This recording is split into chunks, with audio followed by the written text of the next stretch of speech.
Assalamualaikum warahmatullahi wabarakatuh. Marilah tuan-tuan kita mulakan majlis ini dengan sama-sama baca Ummul Kitab Al-Fatihah. A'udzu billahi minasyaitonir rajim. Bismillahirrahmanirrahim. Alhamdulillah rabbil alamin arrahmanir rahim maliki yaumiddin. Iyyaka na'budu wa iyyaka nasta'in. Ihdinas siratal mustaqim. Siratal ladzina an'amta 'alaihim غير المغضوب عليهم ولا الضالين. بسم الله الرحمن الرحيم. الحمد لله رب العالمين والصلاة والسلام على أشرف الأنبياء والمرسلين وعلى آله وصحبه أجمعين. سبحانك لا علم لنا إلا ما علمتنا إنك أنت العليم الحكيم. رب اشرح لي صدري ويسر لي أمري واحلل عقدة من لساني يفقهوا قولي. اللهم علمنا ما ينفعنا وانفعنا بما علمتنا وزدنا علما يا أرحم الراحمين. Maknanya meninggalkan solat ini boleh membawa kepada kekufuran. Nak cerita berat, besar tanggungjawab solat. Tapi bukan bermakna kalau orang tu tinggal terus jadi kufur. Tidak, tidak. Dalam mazhab Syafi'i dan sebahagian daripada pendapat alim ulama, seseorang itu dianggap kufur apabila dia mengingkari kewajipan solat. Dia mengingkari kewajipan solat fardu. Mana ada solat-solat fardu ni? Tak ada. Dia ingkar, maka dia boleh jatuh kufur. Tapi kalau dia tak buat, tapi dia tahu benda tu wajib, itu berdosa besar. Dosa besar, tuan-tuan. Nak cerita, Nabi hubungkan meninggalkan solat itu sampai dengan kufur. Namun ada pendapat dalam mazhab Hanbali kata kufur. Nak kata beratnya bab yang berkaitan dengan solat. Perlu jaga solat sebaik-baik mungkin. Dalam sebuah hadis yang lain, Nabi SAW, an Ubadah bin Samit radhiyallahu anhu qala أوصاني خليلي رسول الله صلى الله عليه وسلم بسبع خصال فقال لا تشركوا بالله شيئا وإن قتلتم أو حرقتم أو صلبتم ولا تتركوا الصلاة متعمدين فمن تركها متعمدا فقد خرج من الملة ولا تركبوا المعصية فإنها سخط الله ولا تشربوا الخمر فإنها رأس الخطايا كلها. Daripada Sayyiduna Ubadah bin Samit radhiyallahu anhu, sahabat ni berkata, kekasih aku Rasulullah sallallahu alaihi wasallam telah mewasiatkan kepada aku 7 perkara. Nabi beritahu kepada Ubadah bin Samit radhiyallahu anhu. Pertama, jangan menyekutukan Allah. Jangan mensyirikkan Allah.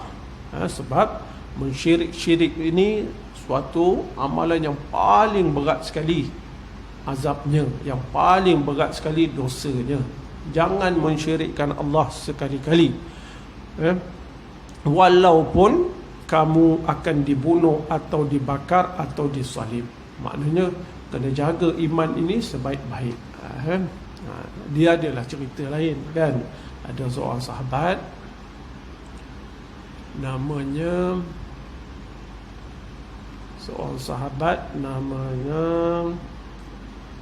pada awal-awal Islam, namanya apa ya? Pada awal-awal Islam di Mekah,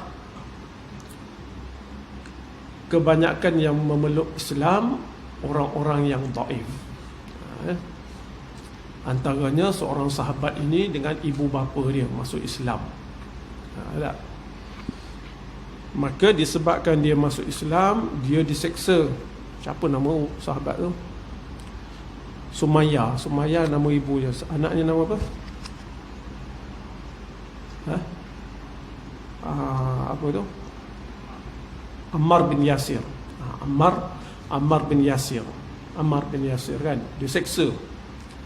Kemudian satu ketika diseksa dengan amat teruk, akhirnya disuruh ucap perkara yang kufur. Perkara yang kufur.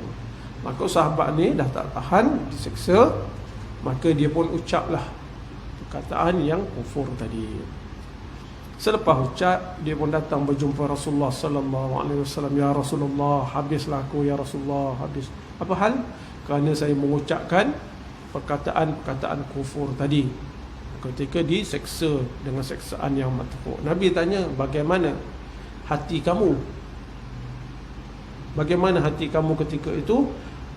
Kata apa tadi, Ammar bin Yasir, Sayyidina Ammar bin Yasir, hati aku tetap mengesakan Allah. Kan? Kemudian Nabi kata, tak apa kalau macam tu. Tapi kat hadis ni kata apa? Jangan kamu mengkufurkan Allah, mensyirikkan Allah. Jangan kamu syirikkan Allah, menyekutukan Allah, walaupun kamu akan dibunuh atau dibakar atau disalib. Anda kena jaga iman ni sebaik-baiknya. Yang kedua, lepas tu apa? Jangan meninggalkan solat dengan sengaja. Selepas daripada iman, yang kedua, kena jaga solat. Kerana apa? Kerana sesiapa yang meninggalkan solat dengan sengaja akan terkeluar daripada agama ini. Jangan melakukan maksiat, kerana perbuatan maksiat itu akan menyebabkan kemurkaan Allah. Jangan melakukan maksiat.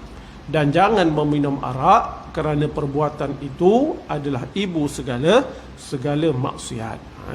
Kata jangan tinggalkan solat dengan sengaja.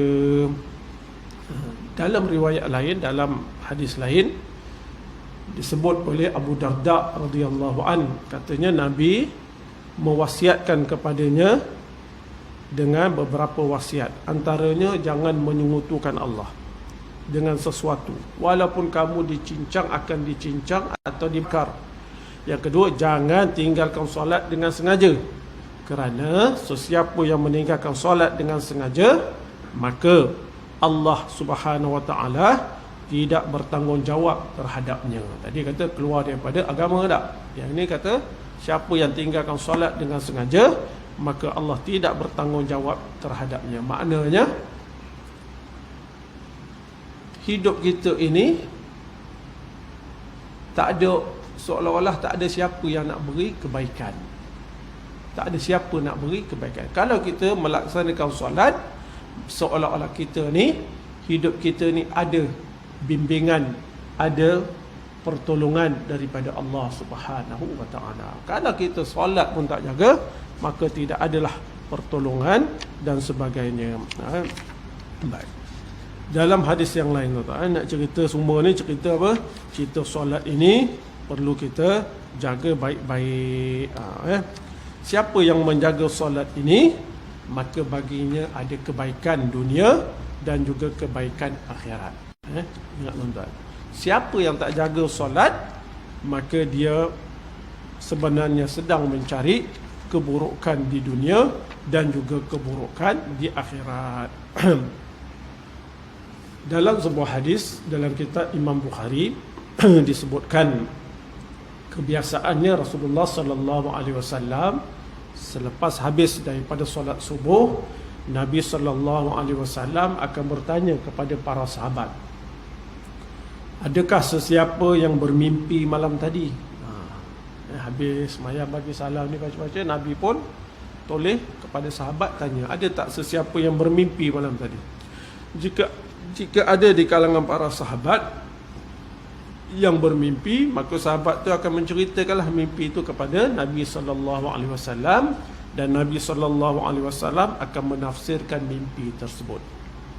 Namun pada pagi tersebut tak ada siapa yang beritahu dia bermimpi.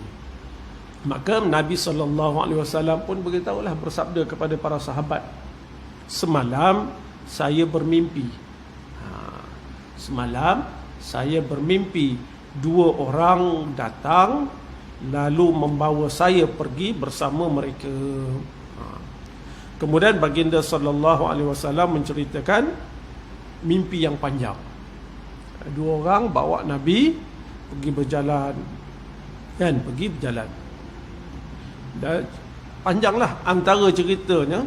yang dilihat ialah, antara yang dilihat oleh Nabi sallallahu alaihi wasallam ialah syurga, neraka dan juga manusia-manusia yang diazab dengan pelbagai jenis seksaan di dalam neraka. Nabi dibawa berjalan, ni syurga ni neraka, dan diperlihatkan orang-orang yang diseksa di dalam neraka.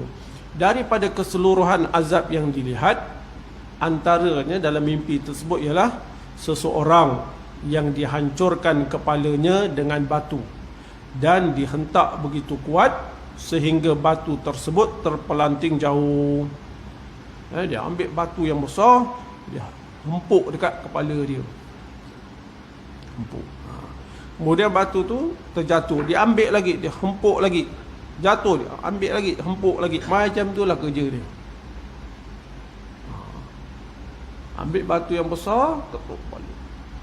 Batu tu jatuh, ambil lagi, ketuk lagi. Begitulah keadaannya. Nabi SAW bertanya kepada dua orang yang bawa Nabi tadi. Ini malaikat tu lah, dua orang malaikat yang bawa Nabi.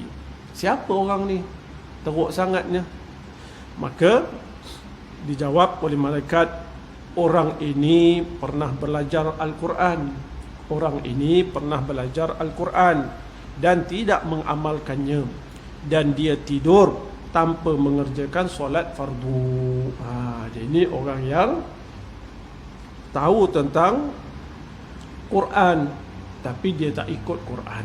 Dia tidak mengamalkan apa yang ada dalam Quran. Makna benda haram dia langgar. Yang kedua, apa dia kata? Orang ini tidak mengerjakan solat fardu. Dia tidur. Maka daripada hadis ini menunjukkan bahawa ada segolongan manusia yang diazab dengan azab yang berat disebabkan meninggalkan solat. Meninggalkan solat.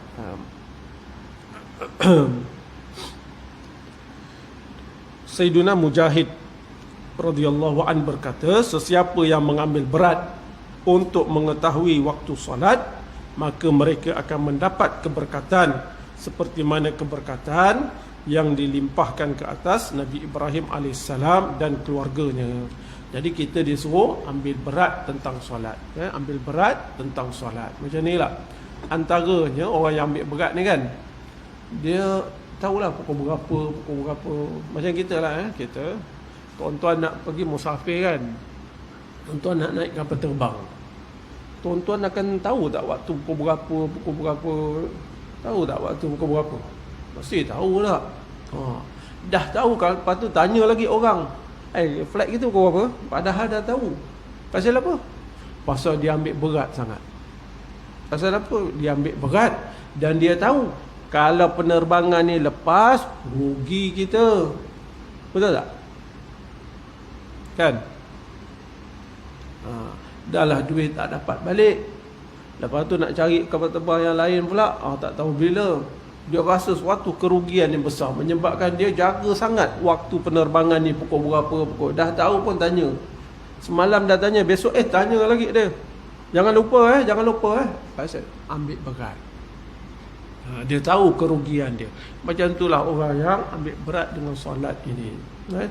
Antaranya dia jaga waktu solat. Bukanlah tahu waktu je kan.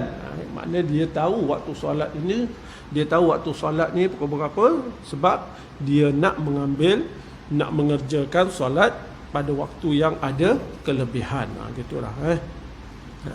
Jangan sampai waktu solat bila tak tahulah, Zuhur ni pukul berapa. Kita pun tak tahu kadang-kadang, tapi kita boleh agak-agak kan. Macam sekarang ni pukul berapa?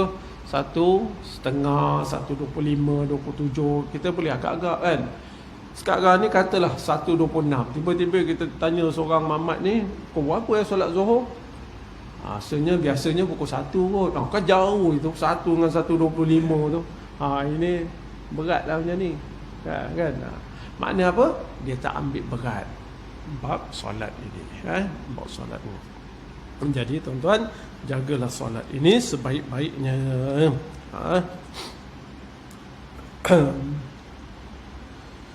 Daripada Sayyiduna Anas radhiyallahu an bahawa Rasulullah sallallahu alaihi wasallam bersabda, sesiapa meninggal dunia dalam keadaan beriman dengan ikhlas, melakukan amal ibadat, menunaikan solat, membayar zakat, maka dia meninggal dunia dalam keadaan diredai oleh Allah Subhanahu wa taala. Gitulah. Orang yang melakukan solat secara berjemaah ini, orang yang melaksanakan solat, dia bukan sahaja mendapat kebaikan bagi diri dia, bahkan kebaikan orang yang melakukan solat ini dapat dirasai oleh orang lain. Dapat dirasai oleh orang lain. Antaranya ialah sebuah hadis kursi. Allah Subhanahu wa taala berfirman, aku akan menangguhkan azab yang aku ingin turunkan ke atas sesuatu tempat apabila aku mendapati di tempat itu ada orang yang memakmurkan masjid-masjid. Berkasih sayang antara satu sama lain semata-mata kerana aku, dan ada di kalangan mereka orang yang sentiasa memohon keampunan pada akhir malam. Makna kebaikan orang yang memakmurkan masjid ini, bukan dia saja dapat kebaikan tu, bahkan orang lain pun dapat merasai kebaikan. Antaranya apa? Allah tangguhkan azab.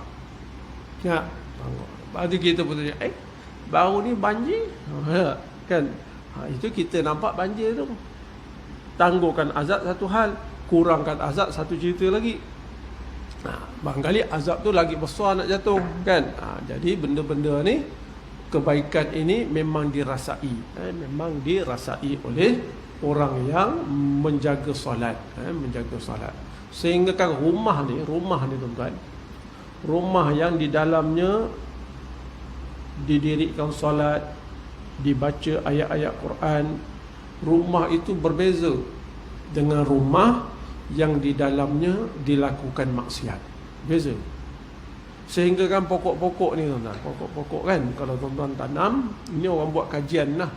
Dulu waktu kita belajar ni ada satu pelajaran I'jazul Quran. I'jaz Quran ini. Antaranya kalau kita ambil pokok, kita baca ayat Quran. Kita duduk kat tepi pokok tu, kita baca ayat Quran.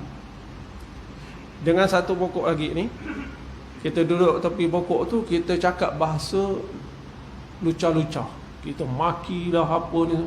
Kita akan lihat perkembangan pertumbuhan pokok itu berbeza-beza. Pokok yang dimaki hamun, dia cakap benda yang tak elok, dia akan terbantut. Tapi pokok yang dibaca benda-benda yang baik, ayat-ayat Al-Quran, dia akan tumbuh dalam keadaan yang baik. Begitu jugalah rumah. Dia akan ada perbezaan. Orang yang kalau masuk rumah ni, dia kalau Allah bagi kelebihan mana, dia boleh tahu rumah ni, orang ni rajin buat ibadat. Ketika kat Syria dulu, ada seorang Arab ini, dia ni orang Jazair. Jazair ni Melayu bercakap Jazair Algeria.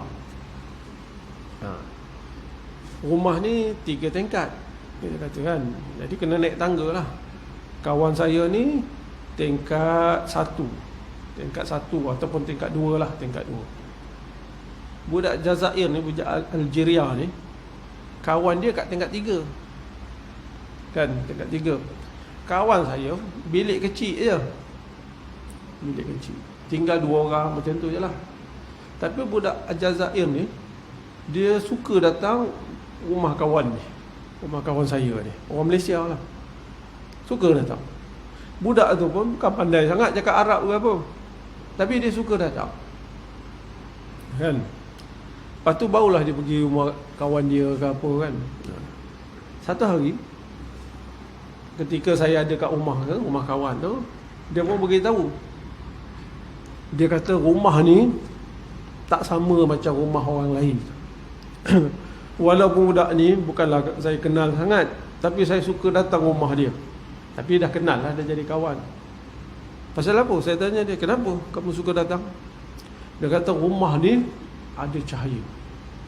Pasal orang yang duduk rumah ni rajin sembahyang, rajin baca Quran. Dan saya bila masuk rumah ni, saya rasa seronok, saya rasa tenteram.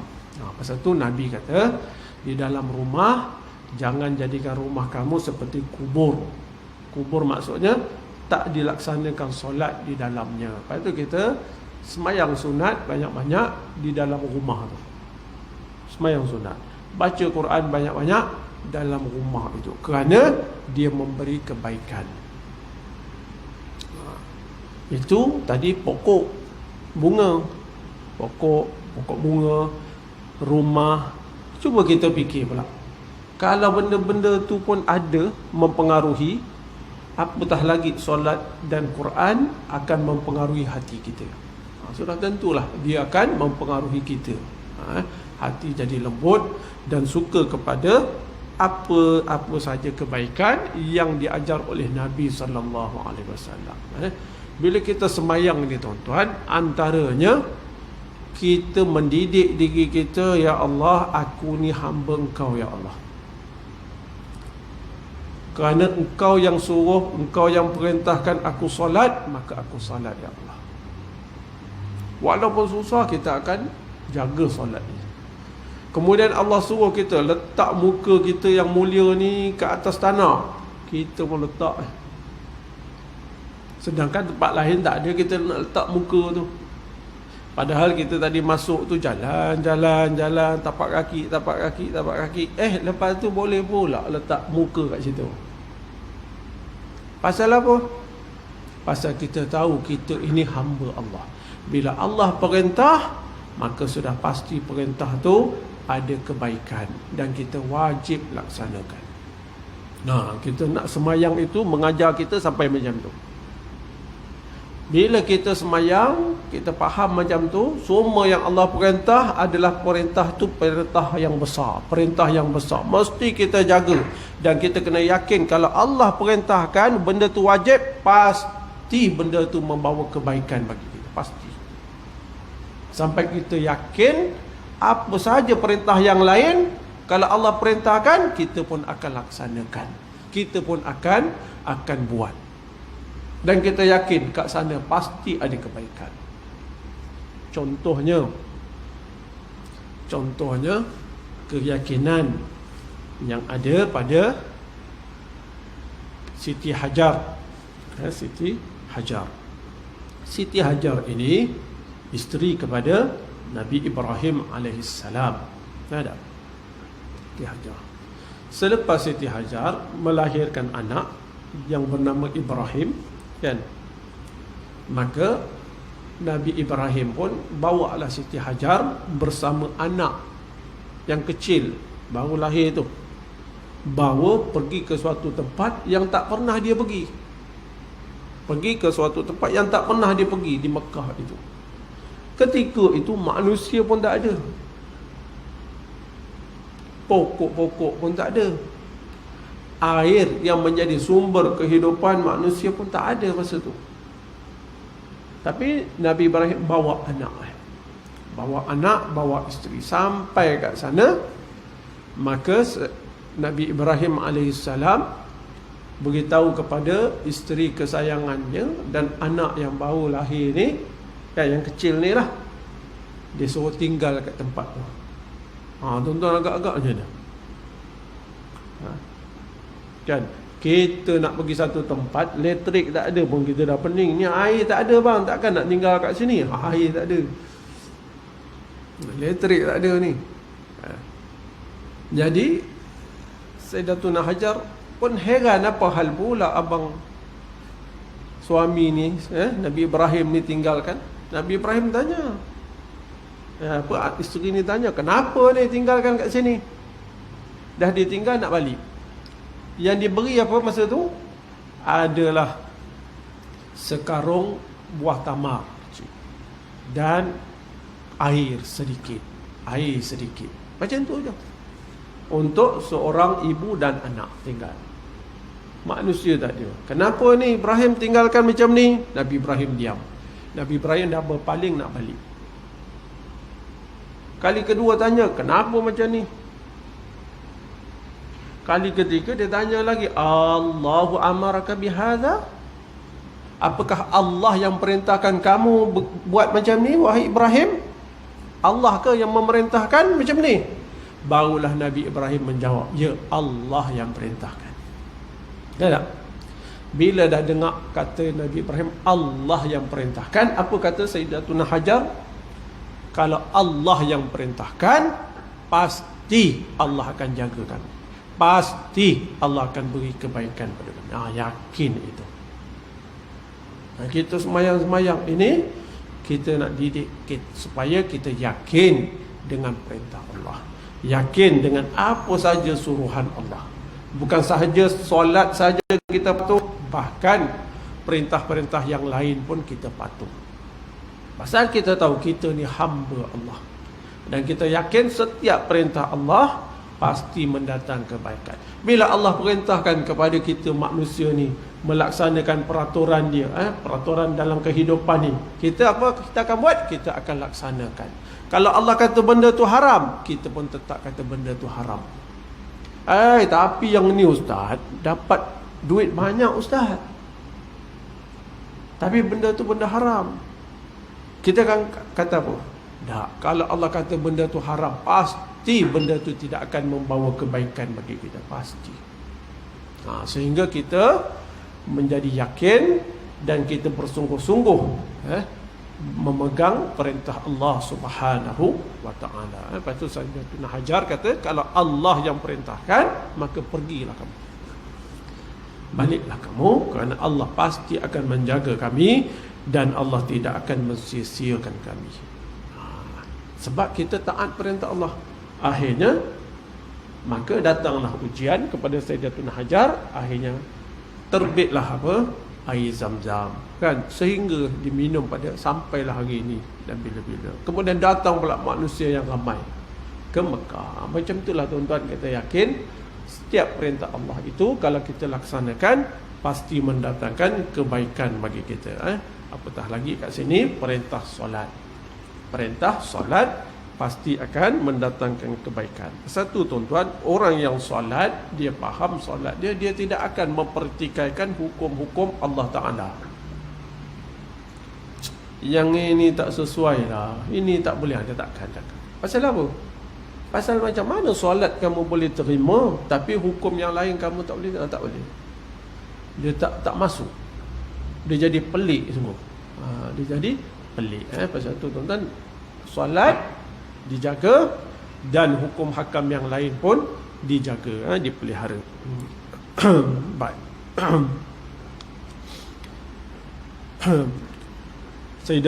Sayyiduna Abu Darda radhiyallahu an, pada suatu hari dia mengutus surat kepada Salman Al-Farisi, Sayyidina Salman radhiyallahu an. Ini dua-dua ni sahabat Nabi. Tapi disebabkan duduk jauh, maka dia pun mengutus surat. Kata Abu Darda, masjid ini, masjid adalah rumah mereka-mereka yang bertakwa. Masjid adalah rumah mereka yang bertakwa. Kita ni tuan-tuan, hati kita suka datang masjid, hati kita sentiasa ingat masjid. Kita bila datang masjid, kita rasa suatu alhamdulillah, suatu nikmat. Itu suatu benda yang besar tuan-tuan. Satu benda yang besar. Kita jangan fikir kita datang masjid ni alah macam kita pergi pejabat. Tak. Kita boleh datang masjid tu hati seronok dengan masjid, kan. Anak-anak kita didik supaya sentiasa pergi ke masjid, suka dengan masjid. Itu satu nikmat. Satu nikmat. Pasal masjid adalah rumah orang-orang yang bertakwa. Maknanya dia suka.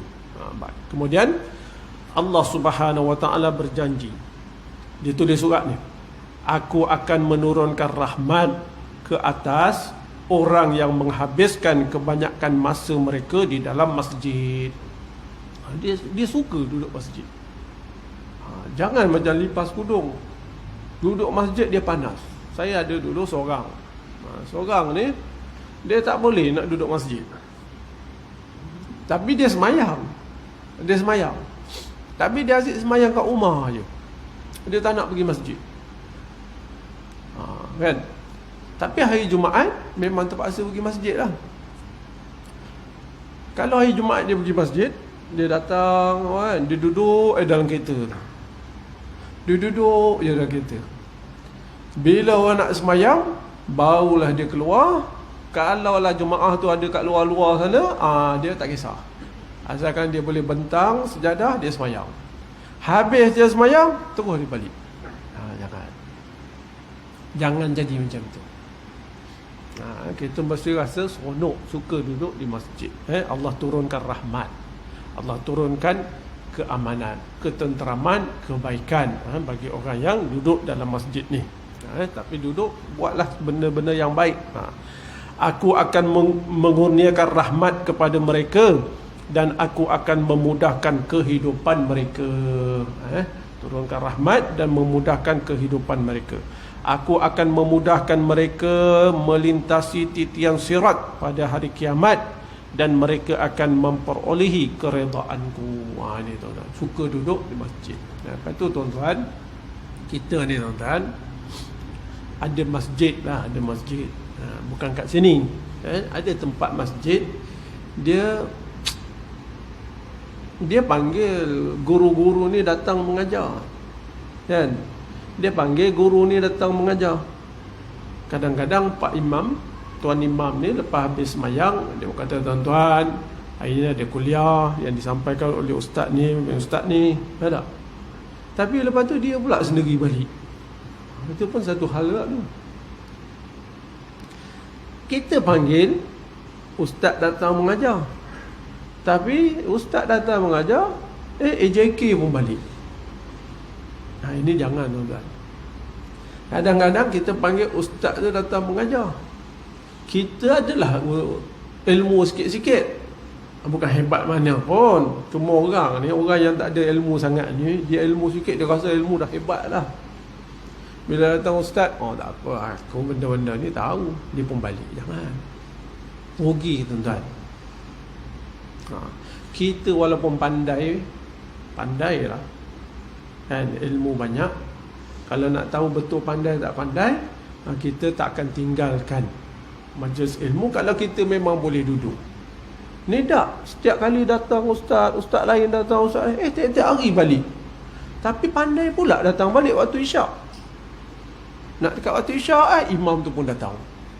Ini jangan. Pasal apa? Pasal kita hilang rasa cinta dengan masjid. Kalau kita boleh duduk kan, itu lebih baik. Lepas tu cinta ni tuan-tuan, dia lain. Lagi lama dia duduk, lagi dia seronok. Buat benda yang baik lah tuan-tuan. Ini bukan kat sini tuan-tuan. Tak. Ini ada satu tempat. Lepas tu dia pun panggil saya, ustaz, kuliah lah kat sini. Saya pun jadi tawa. Saya pun kata, orang macam ni nak ajar apa benda kan. Imam pun balik, AJK pun balik. Lepas tu nak mengajar apa? Kamu sendiri tak hormat guru yang datang. Padahal yang datang tu ada yang mengajar tu senior saya, junior saya. Tapi saya duduk sampai seorang tu nak mengajar pun takut, saya kata tak, ajar je. Nak segan kan, ajar je. Pasal apa? Pasal kita nak didik dia ke pandai ke apa ke. Tapi bila majlis ilmu ni ada kelebihan. Kita boleh duduk dalam masjid tu, tunggu waktu semayang waktu, itu pun ada kelebihan yang Allah bagi. Allah beritahu, Allah akan mudahkan urusan hidup kita. Allah akan mudahkan urusan hidup kita. Jadi kemudian Allah akan memudahkan kita mendapat keredaan Allah Subhanahu wa taala. Jadi tuan-tuan, kita jaga solat kita baik-baik, kita jaga solat kita, dan kita pastikan rumah kita itu kita penuhi dengan ibadat-ibadat sunat. Rugi tuan-tuan, tuan-tuan duduk rumah, lampu cukup, aircon cukup, kipas cukup, tapi rumah tu kita tak buat ibadat, rugi. Kita buatlah sembahyang sunatnya dengan baca Qurannya. Kemudian yang ketiga, kita rajin-rajinlah dengan masjid ini. Rajin-rajin duduk di masjid. Banyak kelebihan dan kebaikan. Jadi cukup sekadar tu tuan-tuan. Mudah-mudahan ada manfaat dan kebaikan bagi kita semua. Dan kita tangguhkan majlis dengan tasbih kafarah dan suratul Asr. Bismillahirrahmanirrahim. Subhanakallahumma bihamdik asyhadu an la ilaha illa anta astaghfiruka wa atubu ilaik.